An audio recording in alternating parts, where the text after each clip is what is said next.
Hello food lovers, welcome to Mama's food. నేను మీ స్వాతి. ముందుగా Mama's food ప్రేక్షకులందరికీ ఉగాది పండుగ శుభాకాంక్షలు. ఈరోజు నేను మన శాస్త్రీయ పద్ధతిలో అసలైన ఉగాది పచ్చడిని ఎలా తయారు చేయాలో చూపించబోతున్నాను.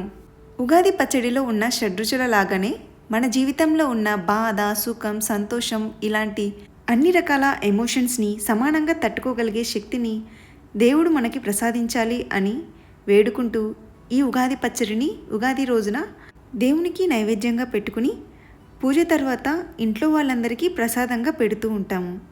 ఉగాది రోజున చేసుకునే ఉగాది పచ్చడిని ఎలా తయారు చేయాలో చూసేద్దామా? Let start. ముందుగా ఉగాది పచ్చడి కోసం కావలసిన పదార్థాలు: 4 టేబుల్ స్పూన్స్ వరకు మామిడి పిందె ముక్కల్ని తీసుకోవాలి.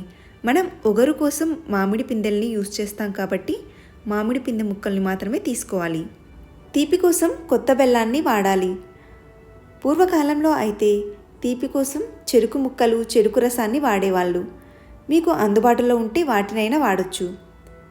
తర్వాత పులుపు కోసం కొత్త చింతపండును వాడాలి. ఒక చిన్న నిమ్మకాయ సైజంత చింతపండును ఇలా ముందుగానే నానబెట్టి పెట్టుకోవాలి. చేదు కోసం వేప పువ్వును తీసుకోవాలి. వేప పువ్వు మనకు 1 టేబుల్ స్పూన్ అయితే సరిపోతుంది. వేప పువ్వును మాత్రమే కాడలు లేకుండా వలుచుకొని ఒక బౌల్లో వేసి పక్కన పెట్టుకోవాలి.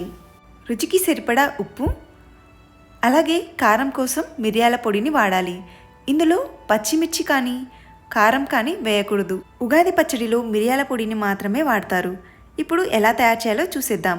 ముందుగా ఒక బౌల్ తీసుకుని మనం ముందుగానే నానబెట్టుకున్న చింతపండు నుంచి తీసిన చింతపండు రసాన్ని 2 గ్లాసుల వరకు వేసుకోవాలి. తర్వాత ఇందులో 2 టేబుల్ స్పూన్ల వరకు బెల్లాన్ని వేసుకోవాలి.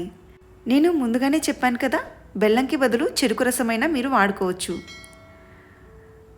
ఈ చింతపండు రసంలో బెల్లాన్ని కరిగించుకోవాలి. బెల్లం కరిగిపోయిన తర్వాత ఇందులో మనం ముందుగానే కట్ చేసుకున్న మామిడి పిందె ముక్కల్ని 4 టేబుల్ స్పూన్స్ వరకు యాడ్ చేయాలి.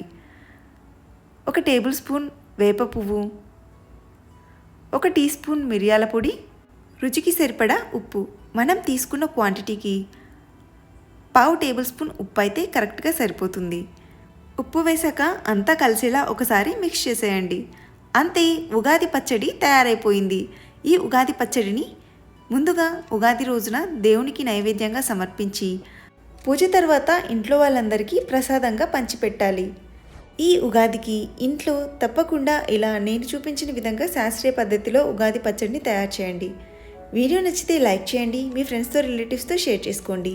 ఇంకా ఇలాంటి మరిన్ని వీడియోస్ కోసం మన ఛానల్ని సబ్స్క్రైబ్ చేసుకోవడం మర్చిపోకండి. Thank you for watching.